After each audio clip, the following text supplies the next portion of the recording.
ஹஜ்ரத் யூசுப் அலைஹிஸ்ஸலாத்து வஸ்ஸலாமுடைய காலத்தில் நடந்த ஒரு கனவு சம்பவம் என்னவென்று சொன்னால், யூசுப் அலைஹிஸ்ஸலாத்து வஸ்ஸலாம் அவர்கள் சிறையில் இருக்கிறார்கள்.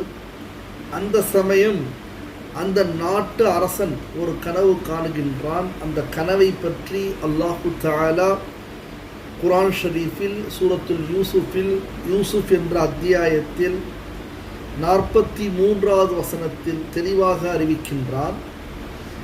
வகாலல் மலிக்கு, அந்த மன்னர் கூறினார், இன்னி நிச்சயமாக நான் அரா கனவில் பார்க்கின்றேன், சபஅ பக்கராத்தின் சிமானின். சபஅ என்று சொன்னால் 7, பக்கராத் என்று சொன்னால் மாடுகள், சிமானின் என்று சொன்னால் கொழுத்தவை, பலமானவை, திடமானவை, கனமுள்ளவை, ஆரோக்கியமானவை.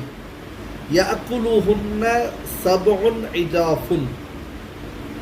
இஜாஃப் என்று சொன்னால் இளைத்தவை, பலகீனமானவை, சக்தி அற்றவை, பலம் இல்லாத நிலையுள்ள மிகவும் பலகீனமான 7 மாடுகள் யஅகுலு சாப்பிடுகின்றன. ஹுன்ன அந்த பக்கராத்துன் சிமானுன், சபஅ பக்கராத்தின் சிமானின் என்று சொல்லப்பட்ட 7 கொழுத்தவையாக இருக்கக்கூடிய மாடுகளை. இது ஒரு கனவு. இன்னொரு புறத்தில் பார்க்கின்றார், வசபஅ சும்புலாத்தின் ஹுஸ்ரின். ஹுஸ்ரின் என்று சொன்னால் பசுமையான, சும்பிலாத் என்று சொன்னால் கதிர்கள், சபஅ என்று சொன்னால் 7 பசுமையான கதிர்களை பார்க்கிறார்கள், கிளைகளை பார்க்கிறார்கள், மரஞ்செடி கொடிகளை பார்க்கிறார்கள், பசுமையான. இன்னொரு புறத்தில் வௌஹரு யாபிசாத், காய்ந்த 7 கிளைகளையும் பார்க்கிறார்கள். இதுதான் கனவு. இதற்கு விளக்கம் என்ன என்று பார்க்கும் பொழுது, ஏற்கனவே யூசுப் அலைஹிஸ்ஸலாத்து வஸ்ஸலாமுடைய சம்பவத்தை நாம் இதற்கு முன்னே உள்ள வசனங்களில் பார்த்திருக்கின்றோம். கைதியாக 2 பேர்கள் வந்தார்கள், தன்னுடைய கனவுக்கான விளக்கத்தை கேட்டறிந்தார்கள். அதில் ஒருத்தர் இறந்து விட்டார், ஒருத்தர் தப்பித்து விட்டார், அவர் குற்றம் நிரூபிக்கப்படவில்லை. அவரிடத்தில் யூசுப் அலைஹிஸ்ஸலாத்து வஸ்ஸலாம் ஏற்கனவே ஈமானுடைய அழைப்பை கொடுத்து விட்டு அரசரிடத்தில் சென்று சொல்லுங்கள் என்று சொல்லியிருந்தார். அவர் மறந்து விட்டார். அவர் அரசருடைய சேவகர். அரசர் இந்த கனவை கண்டவுடன், செய்தியை சொன்னவுடன், பார்த்தவுடன் ஹஜ்ரத் யூசுப் அலைஹிஸ்ஸலாத்து வஸ்ஸலாமுடைய ஞாபகம் அந்த சேவகருக்கு தெரிந்தது. உடனே அவர் அரசரிடத்தில் முறையிட்டார். ஒரு நபர் இருக்கிறார், அவரிடத்தில் தான் இதற்கான விளக்கம் கிடைக்கும் என்பதாக சொல்லி அவரிடத்தில் விளக்கம் கேட்கப்படுகிறது. அப்பொழுது யூசுப் அலைஹிஸ்ஸலாத்து வஸ்ஸலாம் அவர்கள் சொன்னார்கள், சுருக்கமான விளக்கம், 7 வருடங்கள் பசுமையான நாட்களாக கழியும். மழை பொழிகின்ற நேரத்தில் பொழியும், தேவையான தண்ணீர் கிடைக்கும், தேவையான உணவு பற்றாக்குறையின்றி நமக்கு வளமான ஒரு வாழ்க்கையாக இருக்கும். அதற்கு பிறகு வருகின்ற 7 வருடங்கள் வறட்சியான நாட்களாக இருக்கும்.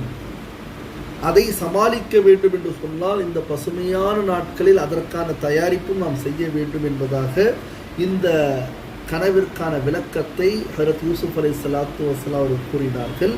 இங்கே பார்க்க வேண்டிய விஷயம், பார்த்தது வேறு, விளக்கம் வேறு.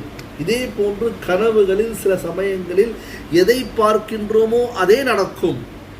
சில சமயங்களில் எதை பார்க்கின்றோமோ அதற்கான விளக்கம் வெவ்வேறாக இருக்கும், அதற்கு ஏற்றது போல் இருக்கும் என்பதை நாம் விளங்கிக் கொள்ள வேண்டும். எவ்வாறு ஹஜ்ரத் உஸ்மான் அலைஹிஸ்ஸலாத்து வஸ்ஸலாமுடைய காலத்தில் அவருடைய எதிரிகள் வீட்டை சுற்றி இருக்கிறார்கள். உஸ்மான் ரலியல்லாஹு தஆலா அன்ஹு அவர்கள் நோன்பு வைத்த நிலையில் இருக்கிறார். அந்த நேரத்தில் கனவில் காணுகிறார். உறங்கிக் கொண்டிருக்கும் பொழுது நாயகம் ஸல்லல்லாஹு அலைஹி வஸல்லம் அவர்கள், யா உஸ்மான் வாங்க நோன்பு திறக்கலான்னு சொல்கிறாங்க. இந்த செய்தியை பார்த்தவுடன், இந்த விஷயத்தை கண்டவுடன், இந்த காட்சியை பார்த்தவுடன் ஹஜ்ரத் உஸ்மான் ரலியல்லாஹு தஆலா அன்ஹு அவர்களுக்கு அந்த விழிப்பு ஏற்பட்டு விடுகிறது. உடனே குர்ஆன் ஓத ஆரம்பித்து விடுகிறார்கள். அவர்கள் முடிவு செய்து விட்டார்கள், இன்ஷா அல்லாஹ் இஃப்தாருக்கு முன்னால் நான் ஷஹீதாக போகிறேன் என்பதாக. ஏனென்றால் அவர் கண்ட கனவு அப்பாறு. அதே போன்றுதான் நிகழ்ந்தது, நடந்தது. அவர் நோன்பு திறப்பதற்கு முன்னாலேயே ஷஹீதாக்கப்பட்டார் என்பது அவருடைய வரலாறாக இருக்கிறது. எனவே சில சமயங்களில் கனவு எதை காணுகின்றோமோ அதுவே நடக்கும். சில சமயங்களில் கனவுக்கு ஏற்றது போல் விளக்கம் இருக்கும் என்பதை இந்த சம்பவங்கள் மூலமாக நாம் விளங்கிக் கொள்ள வேண்டும். அதே போன்று இந்த யூசுப் அலைஹிஸ்ஸலாத்து வஸ்ஸலாமுடைய சம்பவத்தில் இன்னொன்றும் நாம் புரிந்து கொள்ள வேண்டும். அந்த அரசர் கூறினார், நான் எப்படி சமாளிக்கப் போகிறேன் அந்த வறட்சியான காலங்களை என்று சொல்லும் பொழுது ஹஜ்ரத் யூசுப் அலைஹிஸ்ஸலாத்து வஸ்ஸலாம் அவர்கள் சொன்னார்கள், எனக்கு பொறுப்பை கொடுத்து விடுங்கள், நானே அதை பொறுப்பேற்று கொண்டு நான் தான் அதற்கு ஏற்றது போல் நான் சூழ்நிலைகளை உருவாக்கி அதற்கான தயாரிப்பை செய்ய முடியும் என்பதாக அந்த பதவியை கேட்டு வாங்கினார்கள். குர்ஆனும் அதை தான் சொல்கிறது. ஒரு இடத்தில் ஒரு விஷயம் நடைபெறுகிறது என்று சொன்னால் அங்கே அதற்கான தகுதியான ஆள் இல்லை என்று சொன்னால் தகுதியான நபர்கள் இருக்கும் பட்சத்தில் அவர்களே அந்த பொறுப்பை கேட்டு வாங்கலாம் என்பதற்கு இது சான்றாக இருக்கிறது. எனவே அல்லாஹ்வின் நல்லடியார்களே, பெரியோர்களே, எங்கே இருந்தாலும் சரி நல்லது நடக்க வேண்டும் என்று சொன்னால் ஒன்று நமக்கு மேல் உள்ளவர்கள் நன்றவர்களாக இருக்க வேண்டும், அதற்கு உரியவர்களாக இருக்க வேண்டும், அதற்கு தகுதியானவர்களாக இருக்க வேண்டும்.